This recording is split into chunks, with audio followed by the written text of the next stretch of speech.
रब्बी इश्रह ली सदरी वयस्सिर ली अमरी वहलुल उक़दतम मिन लिसानी यफ़क़हू क़ौली। मैं हूँ हारून इकराम।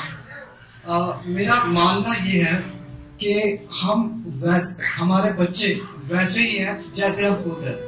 एक मिसाल लीजिएगा, अब मेरा भाई हसनैन बिल्कुल वैसा ही है जैसा मैं हूँ। मेरा भाई, अच्छा, मैं जो देर रात तक मुताला करता हूँ, मेरा भाई भी देर रात तक मुताला करता है। मैं जिम जाता हूँ, मेरा भाई भी जिम जाता है।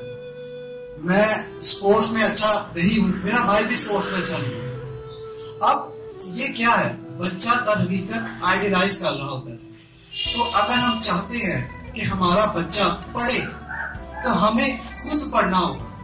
अगर हम चाहते हैं कि हमारा बच्चा अदब सीखे तो हमें एज अ रोल मॉडल खुद को प्रूफ करना होगा बच्चों के सामने कि हाँ, मेरे अंदर अदब है। अगर हम चाहते हैं कि बच्चा का इखलाक अच्छा हो तो पहले हमें इखलाकी नमूना खुद को बनाना होगा, तब जाके हमारा बच्चा अच्छा बनेगा। तो बच्चों को पढ़ाने का तरीका ये होता है कि बच्चों के साथ मिलकर पढ़ा जाए, उन्हें कहा जाए, उन्हें डांटा ना जाए, उनकी सलाहियतों पे शक ना किया जाए, उन्हें समझाया जाए, पढ़ाया जाए और इस तरह से बात की जाए कि बेटा मैं तेरे साथ हूँ, पढ़। एक दफा याद नहीं हो कोई बात नहीं बेटा, दूसरा वो याद कर, दूसरा याद नहीं हो बेटा, तीसरा याद कर, तीसरा चौथी दफा। जब हम इस तरह करते हैं तो बच्चों को यकीन हो जाता है कि हमारे वालिदैन हमारे अगेंस्ट नहीं, हमारे साथ है।